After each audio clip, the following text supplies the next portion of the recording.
Hello everyone, welcome to video 5 about what this is. Now, as you become familiar with this is just me going in very good detail on it. You become a pro at this. This stuff is in your head anyway. You know the process. Knowing the process is a lot easier than trying to memorize a bunch of BS, okay? Because the more you do this, the more you'll just start memorizing that stuff and you get better at it and you get your process down. All right, so we know this rock is reddish brown thus far. We know this is a bedding plane, primary structures. We know there's laminations here, beds here, beds here. Now, when you start to describe something like this, if the rock continues like that, these alternating thick beds and laminations, you would describe it that way. All right, because it is significant. You'd say alternating beds of, or alternating laminations with, you describe the laminations interbedded with, this coarser grain granular stuff. You would say that kind of stuff, okay? And we'll just assume it is, all right? But in reality, I picked this rock out of the cliff because this was within a bed set that was pretty unique in the rock. So we're not going to talk about differencing beds and bed sets right now, okay? This is a rock in a hand, rock in a box. So we're going to talk about the mineralogy. We know the grains are angular, subangular in places, but mostly angular. We know we have medium grain sand to granule size things overall.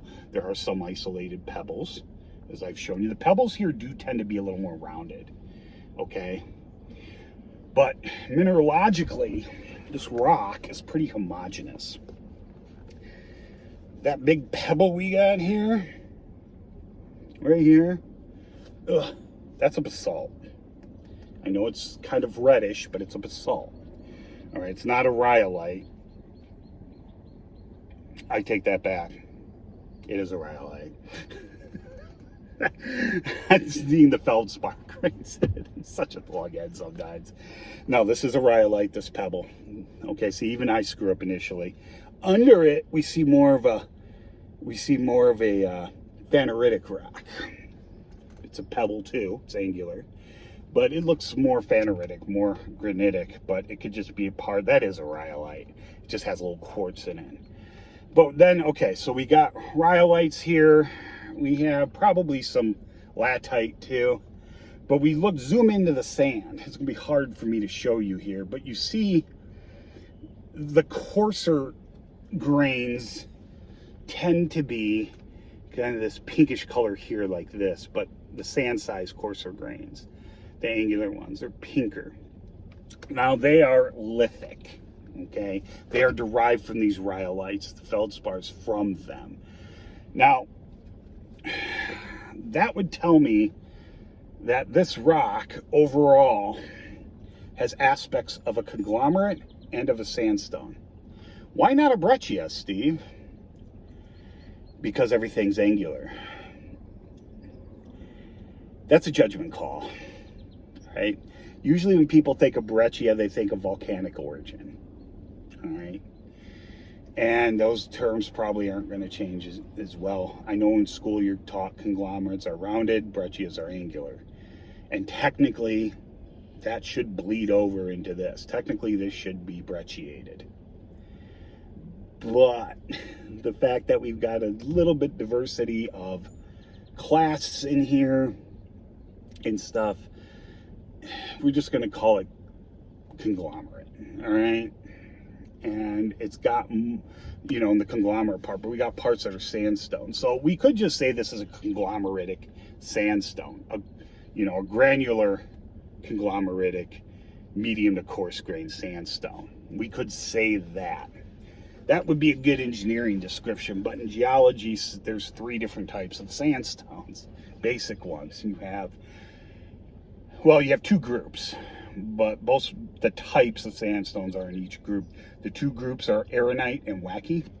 Those are divided by the amount of fines in them.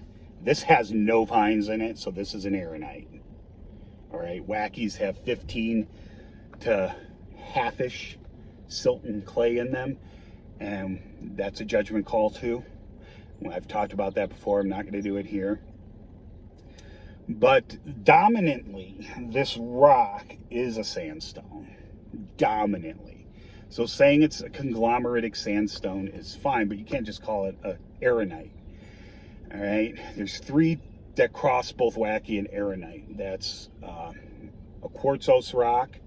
We'll just say quartz aronite or quartz wacky. That has mostly quartz, which most sandstones tend to be. Most mature sandstones are quartz arenites. We have lithic arenites and wackies, which are fragments of rock that are not quartz and that are not feldspars. Feldspathic sandstones we'll call feldspathic arenites or wackies, or arkoses. I prefer arkose because it's less to write. And I like that word. Okay, I really like that word. So, is this an arkose? We already know it's an arenite because it has no fines in it. But is this an arkose or a lithic arenite? Depends. You notice this mostly broken down rock, but that's interpretive. We look at the individual grains, and what we see close up is we see a lot of pinks, opaque pinks. We see opaque whites. I'm excluding the pebbles because they're a minor constituent. This big one here, this rhyolite one here, or that I keep changing it. Rhyolite, yeah, it's a rhyolite. It's not a latite. The rhyolite below it, that's getting to the rock name. That's interpretive. So it's not. We look at most of the pinks in here and the opaque minerals, and they're feldspars. Okay, there is quartz in this. Most of the medium sand is quartz, primary quartz, but it's probably only 20% of the rock. So this is an arkose of some sort, an arkosic aronite or just arkose. If it was a wacky, you call it an arkosic wacky or arkose wacky. You usually don't say arkose aronite, but you can. It's not the end of the world. All right, so we're getting in here. We're getting into the meat potatoes here. So now we have, let's see if I can do this from what I've taught you. We have a reddish brown,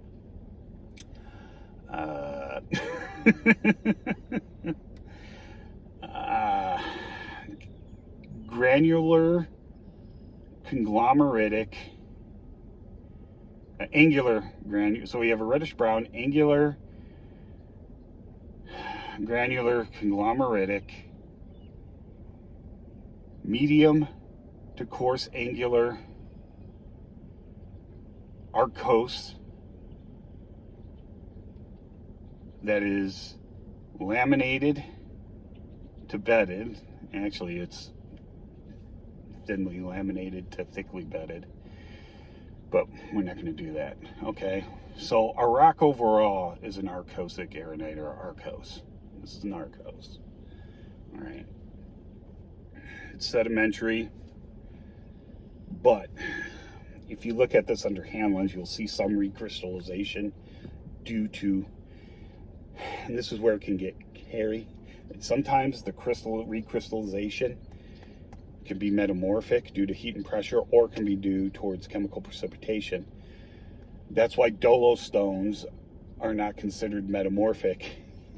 Crystalline carbonates are not metamorphic because it's usually due to diagenesis of the rock. It's not due to heat and pressure. Okay, and that's due with the minerals inside of it. So that's sedimentary. But a way to tell if something's metamorphic or sedimentary in the field is, does it break across grains? Not around them, but through them. And if you look at things like the Parfrey's Glen, which is Cambrian, early Cambrian or middle Cambrian, I forget, in Wisconsin, it breaks around. It's clearly a conglomerate or a sandstone. The metamorphic term I use for conglomerate is conglomerite, right? The metamorphic term for quartz sandstone is a quartzite. A proto-quartzite would be the metamorphic version of an arkose. Okay, and this does break across the grains. However, when you look at it under hand lens, the recrystallization is minimal to non-existent. So this is just really well indurated, probably from groundwater movement. So is this metamorphic? Well, it shows signs of being metamorphosed.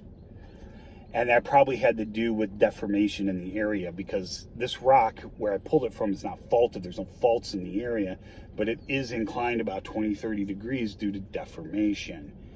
So this had a lot of other rocks piled on top of it that have subsequently been eroded. This is a piece of the Copper Harbor, okay?